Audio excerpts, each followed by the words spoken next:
Hello and welcome to the first proper episode of Mark's Gaming Den. So some of you wondered in the first video why I didn't show you my gaming den.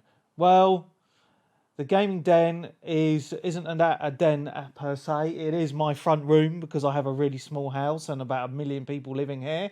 So the front room is my gaming den. There's been a little bit of a shuffle around since the last video. The PC has now actually moved. You can see it behind me. And my consoles are over there to my left. That's your right. And I've got a little gaming shelf with some games there. So I'm just going to give you a tiny little tour around of my gaming den. So this is where we start the tour for Mark's Gaming Den. This is just my PC set up on a dining room table. Got dual monitors, a decent keyboard and mouse. PC has an i7 7700K GTX 1070. Pretty cool looking setup, I think, if you don't mind the wires. But yeah, we'll move on. Okay, so this is my gaming shelf. Above I've got some Star Trek ships, Sackboy, Cloud, his bike, which is awesome, and some Moogle Munch, tasty. And below I've got my arcade stick on the right hand side and a flight stick, great for those PC games.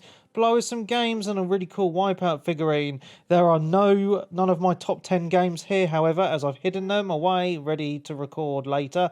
And there's some Saturn games, some blank discs to burn, and some Xbox games. Awesome times. So on the last part of the tour, we have Marcus and Bella. Bella is a great little babysitter there.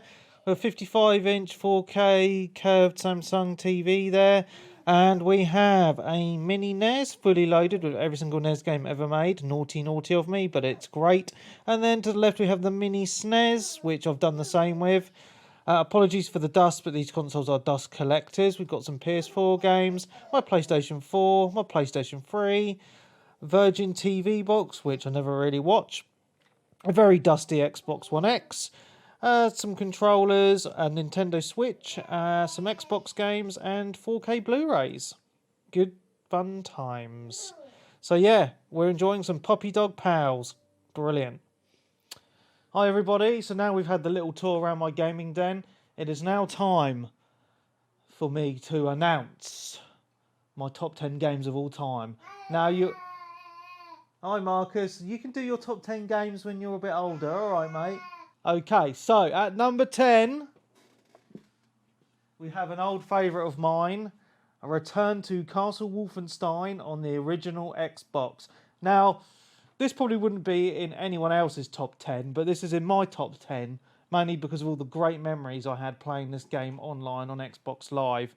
This was on the original Xbox, and it had a pretty cool single-player campaign. This was also available on the PC, but for me, this was a great experience on Xbox Live. My favourite map on this is a map called Beach Invasion. So basically, you've got the Axis and the Allies. So if you're the Allies, you storm the beach of Normandy, and if you're the Axis, you're obviously defending the beach. So if you were on the Allied team, your mission was to get in to the base, steal some documents, and to get out. So on the beach, there were 2 points where you could put dynamite down to blow up the wall. When you put dynamite down, the Axis team would know that, and only the engineers on either side could drop down and either put the dynamite down, and on the Axis team, they could disable the dynamite. So it made for some really good, fun gameplay. It's just one of the fondest memories I have on Xbox Live. Return to Castle Wolfenstein, absolutely amazing game, and definitely a highlight for me. So there's my number 10, Return to Castle Wolfenstein. Number 9, I couldn't find the original box for this, but this is the add-on.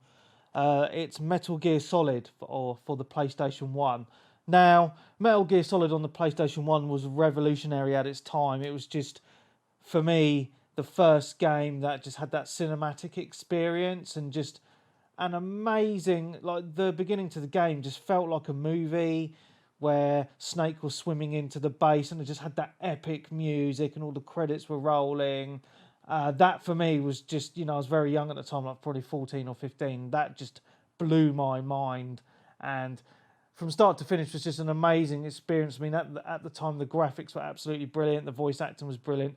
Used a lot of real world themes with the nuclear detonations that would be going off, and yeah, just really enjoyed Metal Gear Solid on the PlayStation 1. I remember, I think I've completed it like 3 or 4 times in my life, and the first time I managed to complete it in one sitting.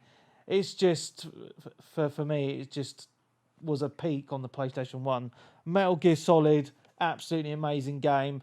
This is the Special Missions add-on disc, which really wasn't that good, to be honest. But it's the only disc I could find. I don't know where my original one has disappeared to, but it's probably in a box somewhere in the loft. So yeah, that's Metal Gear Solid at number 9. Absolutely fantastic game, and if you've never played it, it's probably one of the best Metal Gear Solid games ever. So there's that. Okay. At number 8 is a little game called Ni no Kuni: Wrath of the White Witch for the PlayStation 3. Now, this game was absolutely fantastic at the time. So you can see here, I've got the collector's edition. I remember doing an unboxing video absolutely years ago. But what you get in this box was Mr. Drippy. How can you forget Mr. Drippy? So in the community, this was actually quite big in the Mojo community. I know Collie Wally and his kids absolutely love this. Here, got Mr. Drippy and a little spell book. So the spell book was absolutely brilliant because it had all the spells in the game. It had, you know, like, look at that. That's just pretty cool. It's just lovely art. It just gave you a backstory on a lot of the enemies. It was just absolutely fantastic. So yeah, that's the collector's edition, and it actually goes for quite a bit of money second hand. But the premise of this game was you were a little boy, and well, I don't want to give too many spoilers in case you want to play it, but you get whisked off into this magical world, and Mr. Drippy is a fairy. He's the Lord of the High Fairies, and he has a Welsh accent, and it's pretty comical, to be honest. But it just had a really good battle system, had really beautiful artwork over the world. It was the artwork was done by Studio Ghibli. So if you're a fan of their films, you will know just how beautiful this game looks. And it was just an amazing story from start to finish, and the gameplay, as I said, loads of quests, just absolutely amazing. It felt a little bit like Pokemon. So you collect all these different monsters as you travel around, and you can level them up, and they turn into different variations, very much like Pokemon. So it was really great, and it had a turn-based battle system, which I absolutely love.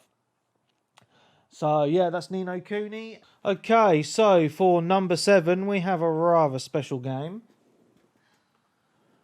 Castlevania Lords of Shadow on the Xbox 360. Now, I absolutely love this game. It was just from the narration of Patrick Stewart between each level, between the story, which was absolutely fantastic from start to finish, and the gameplay, the hack and slash gameplay, the art style of the levels, the secret places in the levels, just the art of the world map, how you upgrade your abilities.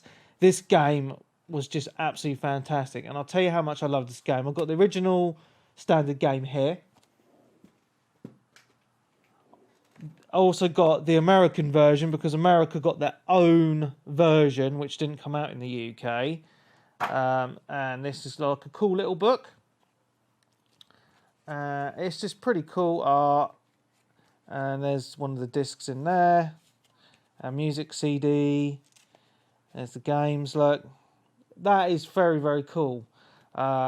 It's just a great game. And they also brought out, I'll just try and put this back in, another edition, another collector's edition. Here, in this cool little box. So you get the game in the box as well, obviously. I know some games don't do that these days, which is rather bizarre. And we also have, like, so it opens up into a cool box. You can see there. And within the box, we have the games and the soundtrack as well. So I've got 2 soundtracks. But yeah, it's just really cool. I'm trying to get this closed. But it also came with a cool little statue, which I have on my gaming shelf. But I've just taken it off. That's pretty cool, just one of the symbols from the game. And it just looks really, really cool. So, apart from all those awesome collector's editions, the actual game is absolutely fantastic. And definitely a highlight in my gaming career. And number 6, Breath of Fire 3 on the PlayStation 1. Now, this box is really tatty. I've had this since it came out, and moved house many times, so some of my PlayStation 1 games haven't really survived that well, but there's the disc there. And I just remember playing this again when on the PlayStation 1 as a young teenager, and it just absolutely blew my mind. It's very much like the top-down RPGs of old, you know, like that kind of 16-bit art style. And you're this orphan boy at the beginning, and you can turn into a dragon, hence the name Breath of Fire. And it's a story, so you start off as a little boy, and then you grow up into a man, and it's just his story. It's just an adventure where he can turn into a dragon at certain points, which is pretty cool. I just remember it being an absolutely fantastic experience. Definitely a highlight for me, and one game that will always stick in my mind. So that's Breath of Fire 3. There's been many games. I think they're up to like Breath of Fire 5 or 6 now, but I've not played. This is the last one I actually played. I do own Breath of Fire 4, but I've not played that as of yet. So that's that. So at number 5, we have... You knew there'd be at least one Final Fantasy game in there, right? Final Fantasy VIII for the PlayStation 1. So this game at its time was... You know, well, for me, it was way ahead of its time. The cutscenes, especially Square Enix, or Squaresoft at the time, were just the masters of doing amazing cutscenes. But the graphics on this in game, I remember being absolutely fantastic. Yes, Marcus, it was absolutely brilliant. You need to play it, mate. So, Final Fantasy VIII, you're this character called Squall Lionheart, and you have this really cool weapon, which is a gun sword. And it looks so super, super cool. So it's set in kind of a weird, futuristic world where you're all in this summoning school where you're learning magic and learning how to do summons. And obviously all the summons from the Final Fantasy games are in there. And it's just an epic quest again of Squall and all the friends that he makes for his school to save the world. And there's some bad guys in there. Final Fantasy VIII for me is just an absolutely fantastic game, and is worthy of your time. So check it out, Final Fantasy VIII PlayStation 1. I think the PlayStation 1 in particular just had so many fantastic games that it really is hard to pick some, you know, games, because I could easily do a top 10 of just PlayStation 1 games because there's so many great games on there, especially JRPGs. But yeah, Final Fantasy VIII, absolutely fantastic. So now we're down to it. Number 4 is a little game called Halo 2 for the Xbox. So the reason why I pick Halo 2 over the other Halos is because it was the first game on Xbox that really popularised online play. So obviously I mentioned Return to Castle Wolfenstein as my number 10. I really love that online. It was absolutely fantastic. And the same with Rainbow Six Black Arrow is another highlight for me on Xbox Live, and the same with Project Gotham Racing on the original Xbox. But Halo 2 for me is something that I just remember having absolutely so much fun with. The campaign was good, yes, but the multiplayer is where it really stood out. Some fantastic maps that bring back a lot of fond memories for me. And just the game style, like the gameplay styles, like you had a lot of players online on each team, but like capture the flag, plant the bomb, some classic maps. You just can't go wrong with Halo 2, and on the Master Chief Collection on the Xbox One is another great way to relive those memories, especially now they've recently patched it and the online now works. I've also got Halo Combat Evolved here as well. I own every single Halo game on disc. It's just a great collection to have, some great music as well. But yeah, Halo 2 is just a fantastic game, and you just can't go wrong with it. The online was just amazing. So that's Halo, number 4. Okay, so at number 3 we have a little game called Lost Odyssey on the Xbox 360. Now this was actually made by one of the Final Fantasy designers and was an Xbox 360 exclusive.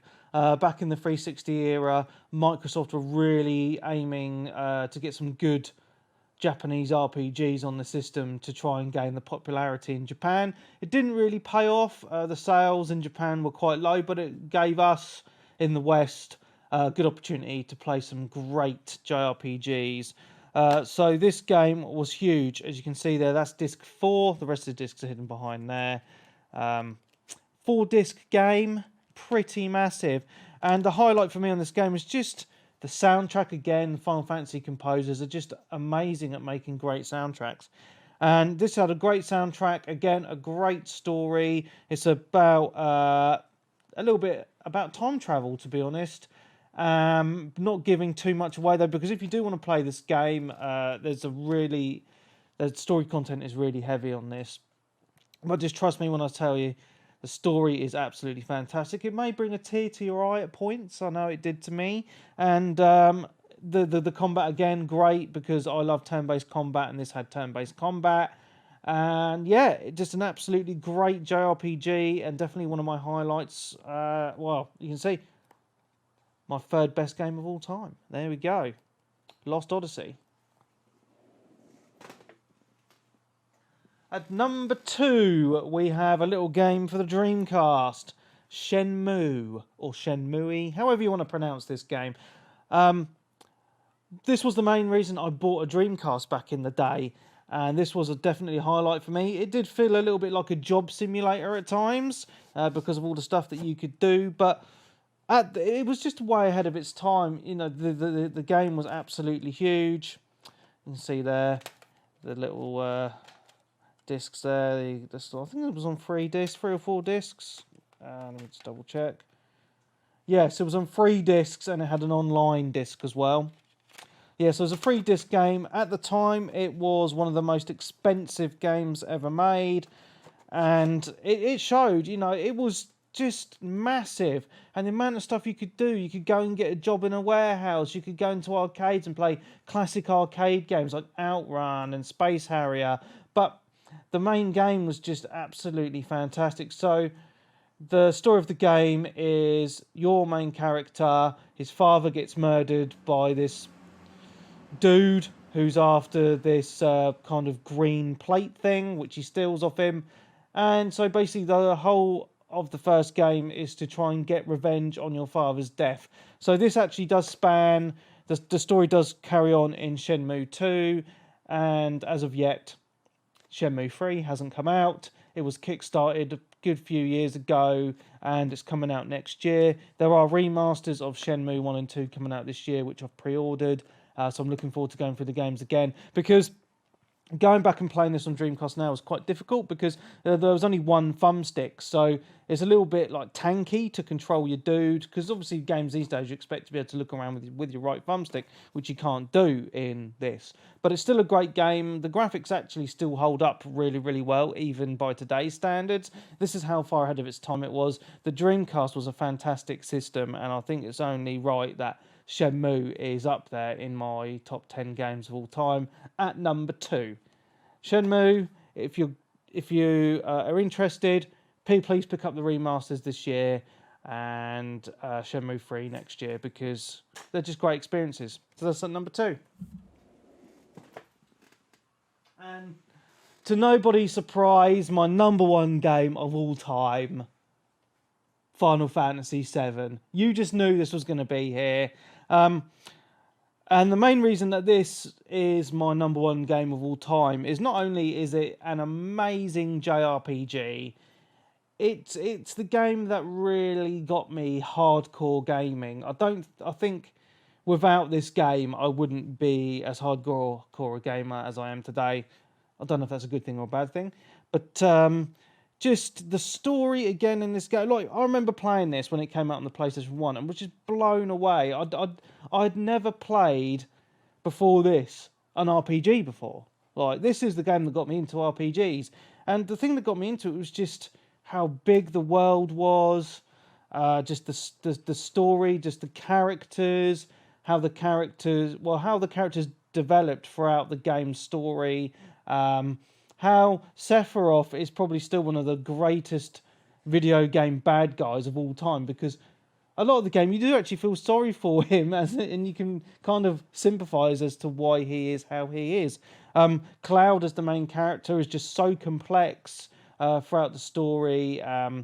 Just how is he who he says he is? His memories are all messed up. His love interest within the game as well. This game for me is just a highlight. I think I've completed this 6 or 7 times throughout my life on various different platforms. Most recently on the PlayStation 4 when they brought it out on that, just to get some trophies. But yeah, Final Fantasy VII is just a fantastic game, and back in the day was worth owning a PlayStation 1 for.